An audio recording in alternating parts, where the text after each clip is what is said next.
আজ ফিলিস্তিনের মজলুমের চোখে পানি নাই, আজ রক্তই ঝরে। আজকে যদি ফিলিস্তিন গাজায় নিচের থেকে উঠায় কিছু, তাইলে মনে হবে পানির চাইতে বেশি রক্তই উঠবে। আজ আর তাদের চোখের পানি শুকায় গেছে, রক্তের বন্যা। 3 বছরের 6 মাসের 6 বছরের ছোট্ট ছোট্ট মাসুম বাচ্চা অকাতরে শহীদ হয়ে যায় এই পৃথিবীতে, সভ্য পৃথিবীতে। এই জন্য সুন্দর সুন্দর কথা, পণ্ডিতি আর এই মোবাইল নিয়ে ব্যস্ত থাকা, এর নাম জিন্দেগি না। আল্লাহর সাথে গভীর সম্পর্ক, শিরিক মুক্ত ঈমান, আল্লাহর ইবাদত, বন্দিগি, এটাই আমাদের মূল। আল্লাহ আমাদেরকে বুঝা মানা সহজ করে দেন, সহজ করে। আল্লাহ না আচ্ছা ভাইয়া উকি দিয়া দেখো, কিছু ছেলে পেলে এখন উকি দিয়া চায় শেষ হয় নাকি। আহারে বেশরম রে, এরা আমার কাছে খুব শরম লাগে। ঠিক আছে বেটা, সামান্য কিছু খাইবা তো খাইবা, কিন্তু এই নির্লজ্জের মতো শুধু দেওয়ানের টাইমে কেমনে বলবো, মানুষের তো একটা চোখ শরমও আছে। আফসোস, আল্লাহ বুঝ দান করেন।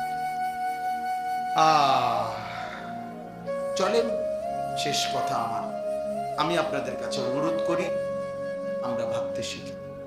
আবার দেখ, এই ইচ্ছা করে এই নাস্তিক মুরতাদ মহিলাগুলো বাংলাদেশের এই 18 কোটি মুসলমানের বিরুদ্ধে চ্যালেঞ্জ করছে, তার মানে এরা বারবার দুশ্মন, আমাদেরকে শান্তিতে থাকতে দিবে না, বারবার উস্কায় দেয়, বারবার ঝগড়া বাজায় দেয়।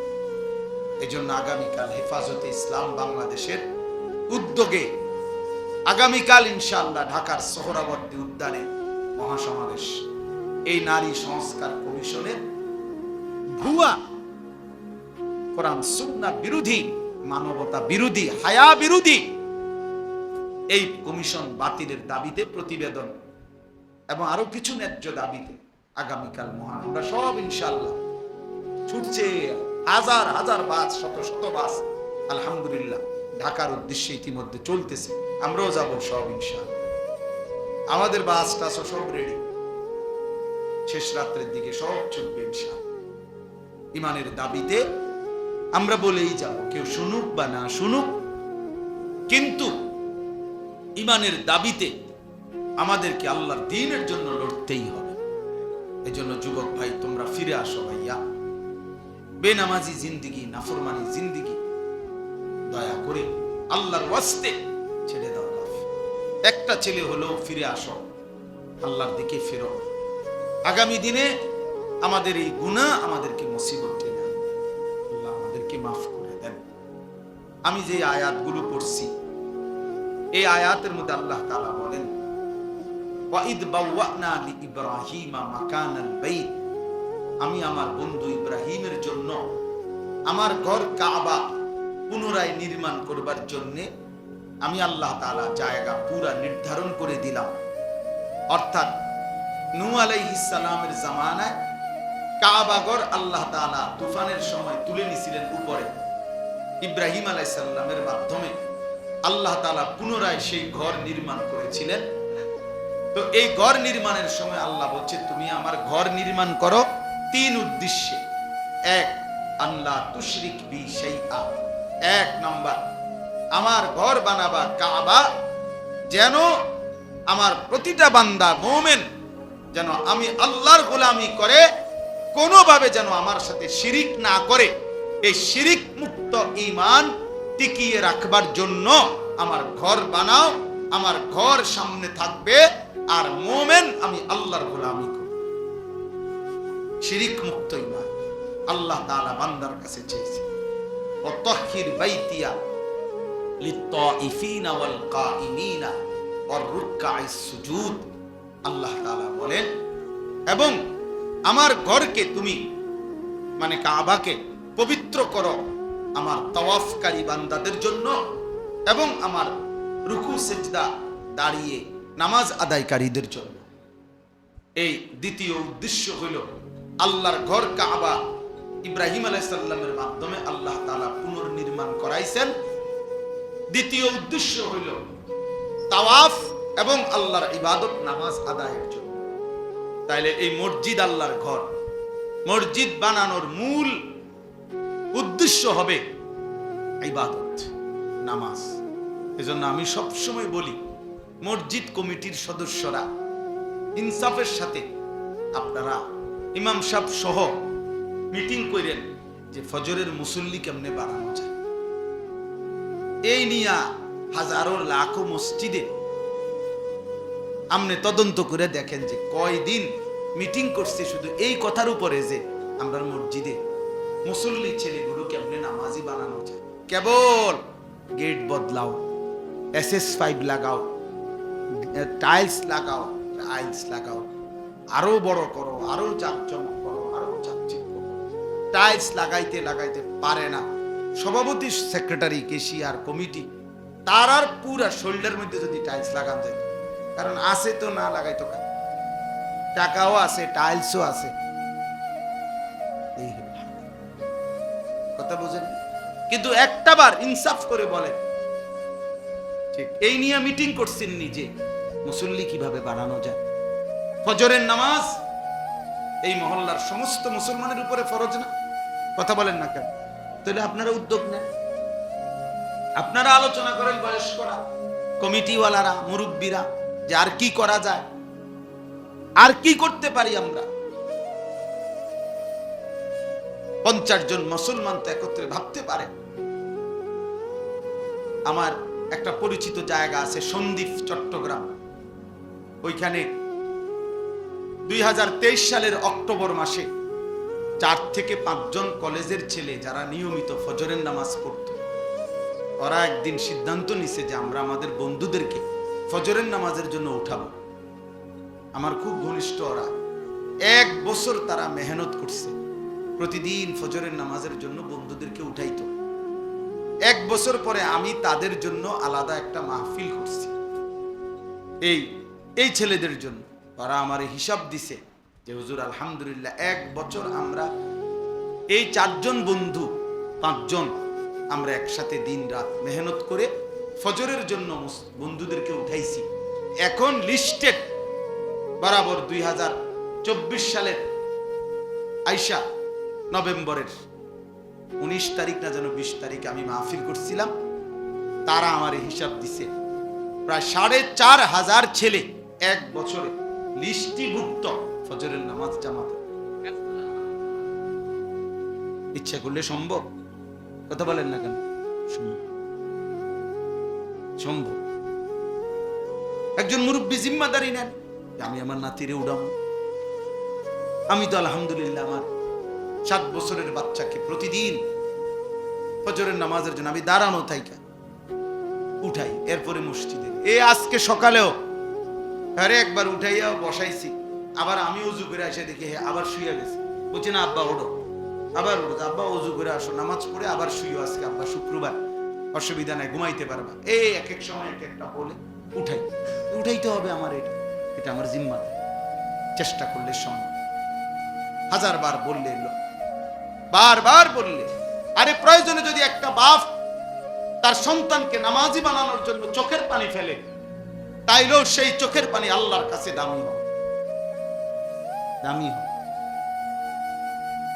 এজন্য সবাই মিলে, আমার কাজল ভাই, আমি আপনার কাছে অনুরোধ করি, আপনি তো বুঝমান মানুষ, মহব্বত করেন আমাদেরকে। আমরা যে কয়জন বাবা ভাই আছেন, আপনারা বসেন, দায়িত্ব নেন, একজন 2জন ছেলেদেরকে উৎসাহিত করেন, আলাদা দাওয়াত দিয়া মহল্লার ছেলেদের সাথে কথা বলেন যে বাবা আসলে কি করতে চাচ্ছ, কেন নামাজ পড়বা না, আল্লাহর সাথে তোমাদের রাগটা কিসের, এটা জিজ্ঞান ছেলেদেরকে।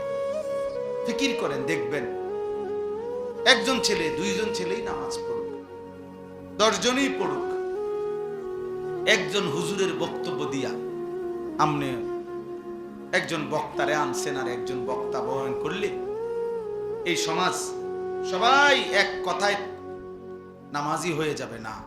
সবাই এক কথায় হবে না, সম্মিলিত প্রচেষ্টা, উদ্যোগ জরুরি। রাসূলুল্লাহ সাল্লাল্লাহু আলাইহি ওয়াসাল্লাম 23 বছরে যে দাওয়াত দিছেন মানুষকে, সাহাবায়ে কেরাম যারা নবীর হাতে কালেমা পড়ছেন তারা দাওয়াত দিছেনি, কথা কয় না, না আগে শুধু নবীজি একাই দিছে। তো উনারা সহ নবীজির কার্যক্রমটাকে আগায় নিতে সহযোগিতা করছে কিনা বল। আমার কাছে কিতাব আছে স্পষ্ট, রাসূলুল্লাহ সাল্লাল্লাহু আলাইহি ওয়াসাল্লাম প্রথম আবু বকর সিদ্দিককে কালেমা পড়াইছে নাকি এই বাহিরে, ঘরের বাহিরে। আবু বকর সিদ্দিক রাদিয়াল্লাহু তাআলা আনহু পরবর্তী 15 দিনের ভিতরে 6 জন বিখ্যাত সাহাবীকে উনি রাসূলুল্লাহ সাল্লাল্লাহু আলাইহি ওয়াসাল্লামের কাছে বুঝাইয়া আইনা কালেমা পড়ে মুসলমান হয়েছে। তাহলে এটা বুঝতে হবে, এটা বুঝতে হবে। হুজুর আমনে আইয়া কইয়া যান, সব বুড়া মানুষ অনেক আছে, মাঝ বয়সী অনেক আছে, হুজুর বেডিটি বেশি খারাপ, আমনে গদ্দুর কইয়া যান। হ্যাঁ হুজুর বুড়া মানুষ খুব খারাপ, আমনে গদ্দুর কইয়া যান। আমি গদ্দুর কইয়া যেটা লাজন পানি ফু দাও না রে, এটা তাবিজ আর কি, একজনে বললে হবে না, সবাই মিলে কি নিতে হবে, উদ্যোগ নিতে হবে, সবাই উদ্যোগ নিতে হবে। আল্লাহ তাআলা তৌফিক দান করে, আল্লাহ মাফ করে দেন। চলেন শেষ কথা হলো, আল্লাহ তাআলা বলছেন, তাহলে আমি বলার উদ্দেশ্য হলো, তৃতীয় কথা হলো আদ্দিন ফিন নাস বিল হজ। আল্লাহ তাআলা বলছে, বন্ধু ইব্রাহিম আমার ঘর বানাইছি কাবা, এই ঘরকে কেন্দ্র করে মানুষদের হজে আসে এই ঘোষণা দেন। তাহলে কাবা ঘরের 3টি মাকসাদ আল্লাহ বলছেন, 1 নাম্বার আমার ঘরের চারদিকে তাওয়াফ করবে, 2 নাম্বার নামাজ আদায় করবে, 3 নাম্বার হজ করবে। তাইলে বাপ আপনাদের কাছে আমাদের বিনীত অনুরোধ, যে কয়জন সামনে বসছেন প্রত্যেকেই প্রথম কথা হলো শিরিক মুক্ত ঈমান এবং আল্লাহর ইবাদত বন্দেগীর প্রতি যত্নবান হন। নিজেদের ছেলেপেলের দিকে দেখেন, মহল্লার ছেলেদের দিকে সবাই তাকায়েন, বাবা চাচারা চোখ বন্ধ করলেই ঝড় থামে না।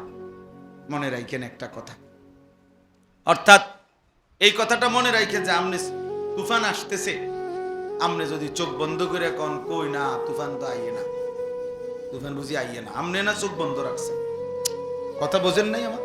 তাহলে চোখ বন্ধ করলে ঝড় থামে না, ঝড় তো আসতেই আছে, আমনে না চোখ বন্ধ করে রাখছেন।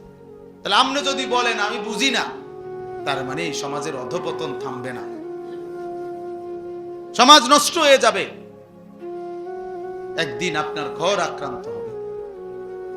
এই জন্য প্রত্যেকের সাধ্যমতো নিজেকে সাধারণ মানুষ, গ্রামের মানুষ কিছু বললে হবে না, একেবারে দিন মজুর কুলি ঠেলাওয়ালা রিক্সাওয়ালাও তো নিজের সংসার বুঝে, সংসারের কিছু আসবাবপত্র ব্যবস্থা করে, তো এগুলো বুঝলে আপনি ওইটা বুঝবেন না কেন?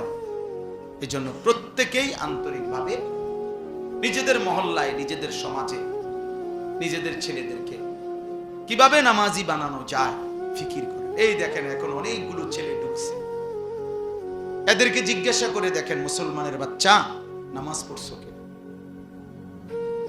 জিজ্ঞাসা করে দেখেন এদের মা কোথায়, এদের বাবা কোথায়, এদের আল্লাহ কোথায়, এদের রাসূল কোথায়?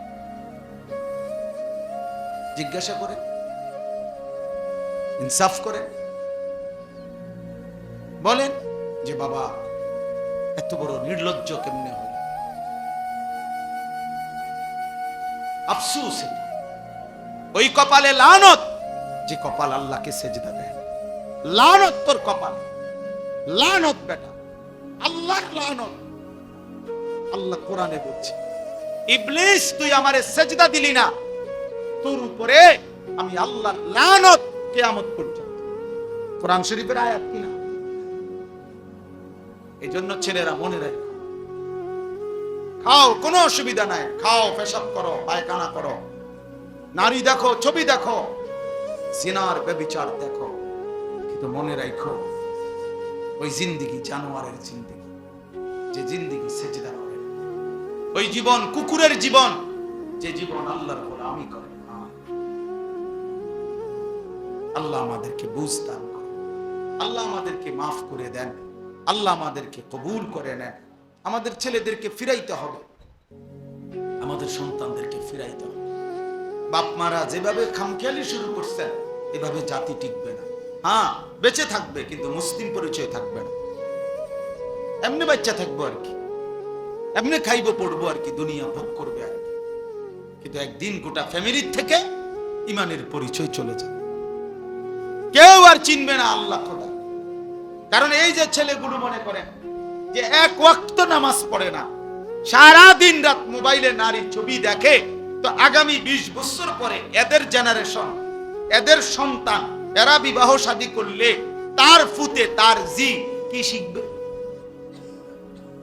কথা বলেন না ভাই, কি শিখবে? তার কাছ থেকে কি জানবে সে?